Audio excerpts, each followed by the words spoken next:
Olá, meus amigos, tudo bom? Sou o César do canal Aliena Mundi e vou contar para vocês hoje essa intrigante história sobre objetos voadores não identificados, ou seja, os OVNIs, que aconteceu em Quera, na cidade de Coche. Se gostar do vídeo, já compartilhe nas suas redes sociais que ajuda muito a gente. Esse caso é muito pouco conhecido e é muito fascinante. Se for verdade o que aconteceu, é o mais fantástico contato já visto, conhecido na ufologia mundial, onde um grupo de meninos japoneses repetidamente tiveram encontros com um pequeno OVNI prateado, o qual só conseguiram fotografar, mas que alegadamente tiveram um período de contato durante o verão de 1972. Há poucas informações sobre esse caso, pelo menos no mundo ocidental, que começou no dia 25 de agosto de 1972 em uma área da cidade de Kochi, chamada de Quera, na ilha Shikoku, no Japão. Naquela tarde, Michio Seu, um estudante de 13 anos de idade, estava voltando para a casa da escola quando alegadamente avistou um objeto metálico inacreditavelmente pairando sobre uma plantação de arroz.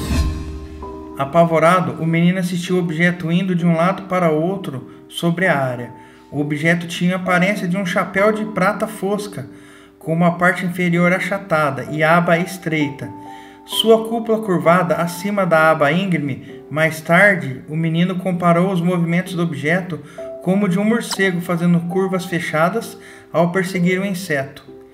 A curiosidade do menino rapidamente venceu seu medo e ele começou a se aproximar do objeto. Contudo, antes de poder chegar muito perto, o objeto disparou um raio de luz na direção do adolescente. Não querendo provocar o OVNI, o menino saiu rapidamente correndo do local. Logo ele se uniu a 4 de seus melhores amigos, Izori Mori, Yasu Fujimoto, Katsuoka Kojima e um amigo conhecido somente por Yuji. Seus amigos que primeiramente não acreditaram, mas curiosos não perderam tempo e foram ao local procurar pelo objeto voador em miniatura.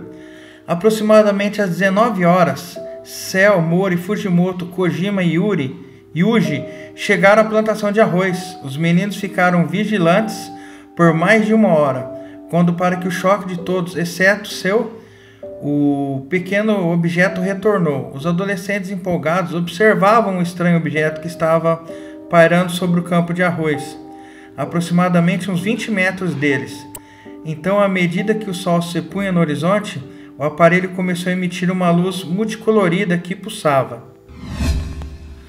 Um dos jovens começou a perseguir o objeto que voava de forma maluca. Quando se aproximava do objeto, este repentinamente emitia um estalo ensurdecedor e começou a brilhar com uma luz azulada. Bastou isso para que os jovens voltassem correndo para casa. Eles ainda visitaram a plantação de arroz após o avistamento e em 4 de setembro viram o objeto novamente. Aproximadamente às 9h30, os 5 jovens uma vez mais estavam frente a frente com o objeto prateado que estava voando a 1 metro acima da plantação. O pequeno OVNI começou a brilhar e a eles fugiam novamente em pânico. Logo os 5 meninos criaram coragem e resolveram que iam finalmente capturar o estranho objeto em filme, né? Ele ia tirar foto ou fazer alguma filmagem. Mas na próxima noite, porém, havia uma história diferente. No dia 6 de setembro, quando os meninos estavam caminhando em direção à plantação para tentar buscar de novo o objeto, eles viram o objeto parado sobre o solo durante muito tempo à frente deles. Os adolescentes agora estavam munidos de uma câmera e decidiram tirar uma foto antes de se aproximar do objeto. Assim que eles tiraram a foto e fez o flash da câmera, o objeto começou a girar rapidamente e se elevou no ar. Ele subiu até uma altura e depois ele caiu de novo na terra. O menino que estava com a câmera tirou outra foto logo após a ascensão do objeto. Quando ele caiu ao chão, ele começou a emitir uma luz que era mais brilhante que o flash da câmera. Ele rodava, parecia que ele queria se enterrar no solo, mas parou repentinamente. Neste momento, Hiroshi Mori, de 14 anos, cuidadosamente se moveu em direção do pequeno disco voador que parecia estar incapacitado. E o menino pegou o disco voador e ergueu ele, tirou ele do solo. Ele disse que sentiu algo se movendo dentro do objeto quando agarrou. Os meninos estavam maravilhados com o que conseguiram e Miro embrulhou o objeto em um saco de plástico e colocou em sua mochila para levar para casa. Uma vez na casa dele, os meninos cuidadosamente mediram o objeto e registraram como tendo 20 centímetros de diâmetro por 10 de altura. O objeto, que agora estava inerte, pesava 1,36 quilos. Eles também descobriram uma série de círculos concêntricos, 31 pequenos buracos e o desenho entalhado na base do objeto, um desenho muito estranho. Os meninos acharam que o desenho representava ondas ou nuvens, um pássaro ou algum tipo de objeto voador, bem como algo que interpreta como um botão tipo uma flor. Não havia nenhum sistema de propulsão aparente, e após sua inspeção, os meninos colocaram o objeto novamente no saco plástico e o levaram para a casa de Yasu Fujimoto. E Matsu Fujimoto, o pai de Yasu, era diretor do Centro de Educação de Ciências da cidade de Kochi. Pensando se tratar de um objeto de pouca importância, Matsu examinou rapidamente e já tomou uma decisão que faria se arrepender, o que pode ser visto nas próprias palavras dele, que ele disse. Depois que ele viu isso, não deu muita importância. Era algo similar a um cinzeiro de ferro fundido, mas muito mais leve para ser feito deste metal. Dentro dele havia um componente similar a de um rádio. Eu não me importei muito com o objeto na hora, mas agora me arrependo amargamente de não ter estudado mais cuidadosamente. O objeto então retornou à mochila de Mori, mas descobriu-se que ele desapareceu um dia depois. Porém, essa não foi a última vez que o objeto foi visto e capturado. Nas próximas 2 semanas, os meninos alegavam que viam o mesmo ou objetos idênticos, ou pelo menos 6 outras ocasiões. Fujimoto viu por 3 vezes, o grupo até conseguiu capturá-lo uma segunda vez, mas o objeto desapareceu sob circunstâncias misteriosas novamente. Eles estavam tentando prever onde o objeto aparecia novamente. Os meninos deduziram que o único fator coincidente em todos seus avistamentos foi que nunca apareceu em dias de chuva. Assim, eles presumiram que o objeto temia a água. Com isto em mente, eles formularam um plano para capturar o objeto novamente. Em 19 de setembro, os amigos voltaram novamente até a própria plantação de arroz para tentar capturar o OVNI. Só que desta vez os meninos estavam armados com um balde de água e alguns trapos de pano. Mais uma vez encontraram o objeto imóvel no solo. O grupo então apressadamente cobriu o objeto com trapos e derramaram água do balde sobre ele. Então eles viram o objeto começar a se encher as perfurações da base do pequeno OVNI com o restante da água. Logo que o líquido entrou pelos orifícios, o objeto começou a emitir um som ensurdecedor comparado ao de uma cigarra gigante. O interior do objeto começou a brilhar e os jovens repetidamente ficaram com a noção de que o objeto poderia tentar uma retaliação, um ataque de vingança contra eles, pelos que eles fizeram, jogaram água, e começaram a se afastar e a jogar pedras sobre ele. O objeto permaneceu no solo e os amigos pegaram ele novamente. Uma vez de volta à casa de Katsuoka Kohima, o jovem olhou através dos pequenos orifícios e notou que parecia uma grande abundância de mecanismos em miniaturas e desenhos estranhos. Os jovens então tiraram mais fotos e tentaram abrir o aparelho, inserindo um arame em um dos orifícios, que finalmente eles penduraram o objeto de cabeça para baixo pelo arame, e a gravidade puxou sua cúpula para baixo, resultando em uma pequena separação entre o topo e a base do objeto. Os meninos puderam ver que aquilo que disseram se tratar de um equipamento eletrônico complicado, bem como um material viscoso que escorria dentro do objeto, poderia ser o restante liquefeito do piloto que estava pilotando aquela navinha, aquela pequena nave, ou que poderia ter derretido com contato com a água. Os meninos então tentavam ver como o exterior do objeto era e resistia às pancadas de martelo.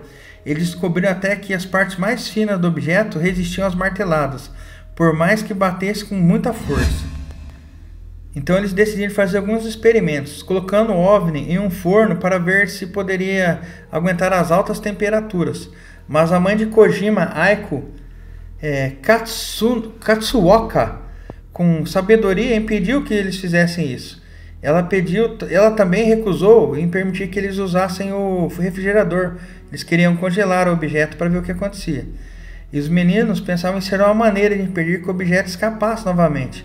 Mas antes de guardá-lo, embrulharam em objetos em trapos, sob a inocente impressão que fazendo aquilo, eles estavam prevenindo o aparelho de vazar qualquer tipo de radiação atômica ou nuclear. O objeto ficou com Cell e Mori para ser guardado. O jovem vigia, sentindo que o objeto estava seguro no quarto, relaxou e foi ler seus gibis, pensando na notoriedade que eles alcançariam na segunda-feira na escola, quando eles revelariam seu achado. E o resto do grupo também retornou mais tarde naquela noite para checar sua descoberta, para dar mais uma olhada, né? Porque estava muito curioso aquilo que eles tinham para ficar na casa da pessoa só, então toda hora eles voltavam lá para ver. Mas à noite eles voltaram e eles ficaram consternados ao descobrir que embaixo da pilha de trapos não havia mais nada. Após procurar em vão, os meninos alcançaram a conclusão de que seu mini disco voador mais uma vez havia escapado. Algumas horas mais tarde, Kojima e Mori estavam jogando beisebol na casa de Mori.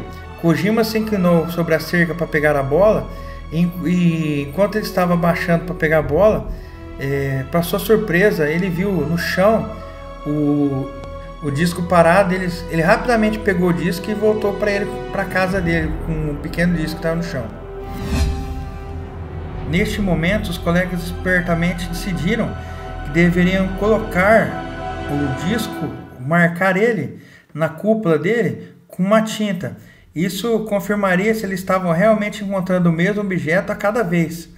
Os meninos perderam e acharam o objeto tantas vezes que presumiram o encontrar novamente quando quisessem, próximo à plantação de arroz, ou mais de um dos seus quintais, dos meninos, né? Na noite de 22 de setembro, os meninos se reuniram para dar uma volta de bicicleta na cidade de Kochi. Foi decidido que eles alternariam a posse do aparelho, o qual não mais deixava de vigiar. Eles ficavam em cima para ver se ele não fugia, para prevenir ainda mais que o pequeno OVNI escapasse. Mori determinou que ele deveria ser selado dentro de um saco plástico cheio de água. Depois continuaram com a hipótese de que isso deteria o objeto.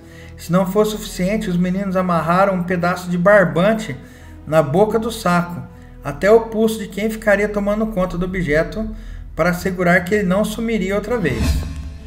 O saco que continha o OVNI foi então colocado em um saco de viagem e colocado dentro do cesto de uma das bicicletas do primeiro ciclista da turma. O saco mudava de bicicleta para bicicleta à medida que atravessavam a cidade. A turma continuou com sua jornada até que aproximadamente a uma oficina local de bicicleta. Naquele momento, o ciclista que estava com o objeto amarrado no punho, cujo nome não foi revelado, sentiu um grande puxão. Ele imediatamente chamou os amigos e os meninos imediatamente abriram o saco e desamarraram a fina corda e abriram a boca do saco para ver o que tinha dentro. Mas quando olharam dentro, não encontraram nada. Apesar dos nós não terem sido adulterados, não foram abertos, o pequeno OVNI havia desaparecido. Para seu desapontamento, os meninos depois disso nunca mais viram o objeto. Este caso único permaneceu desconhecido ao público até maio de 2004, quando um gibi sobre OVNIs publicou o caso. Isso introduziu o encontro à nova geração de entusiastas de OVNIs, iniciando algo similar em um culto do Japão. Devido ao impacto que causou em 2007, 35 anos após os eventos, Shinichiro Mamiki, diretor da Sociedade de Fenômenos Espaciais do Japão, reabriu as investigações. O chefe da sucursal de Osaka, Kazuo Hayashi, foi enviado para falar com o que restou das testemunhas e confirmou que todos haviam e mantiveram, a veracidade dos relatos originais. Durante o caso de investigação, Hayashi encontrou outra história de um pequeno OVNI que ocorreu na área de Kera, somente 4 anos mais tarde, na noite de 6 de junho de 1976. Sachiko Oyama, uma menina de 9 anos de idade da aldeia de Agawa, agora conhecida como Nidogawa-sho, saiu para fora de sua casa para encontrar seu gato de estimação quando notou um pequeno objeto luminoso amarelado flutuando no céu ao leste.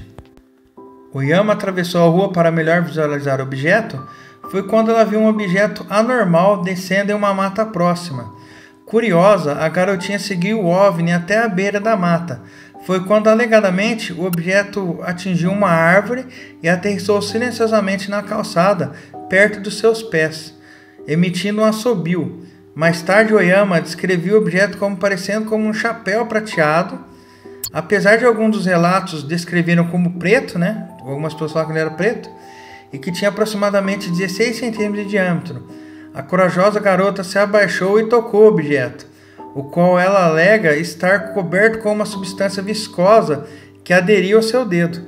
Hayashi também confirmou que Oyama, então com 40 anos de idade, ainda defendia sua história em 2007. Foi quando Hayashi apresentou a hipótese que esses objetos voadores eram na verdade veículos interdimensionais, que tinham temporariamente perdido suas rotas após caírem em nosso mundo. Hayashi pareceu satisfeito com sua teoria, mas o que devíamos pensar desses objetos misteriosos, que aparentemente brincavam com os meninos japoneses em 1972 e 1976? Seriam eles veículos interestelares ou interdimensionais? Será que eles eram? Não precisa mencionar que a tecnologia de 1976, tampouco a de hoje, poderia ser capaz de manufaturar objetos capazes de tais manobras, como foi atribuído a esses mini-OVNIs. O que acharam dessa história? Sensacional que esses jovens passaram, né? A não ser que foi tudo feito pela cabeça deles. Mas como houve tanta testemunha desse fenômeno incrível, se já ouviram falar dele, deixe nos seus comentários seus relatos. Se é novo aqui no canal, já se inscreva, que está vindo muito mais vídeos interessantes como esse. Deixe seu like para ajudar a gente e compartilhe nas suas redes sociais. Dê essa força para o canal, que você que gosta dos nossos vídeos. Um abraço a todos e até a próxima.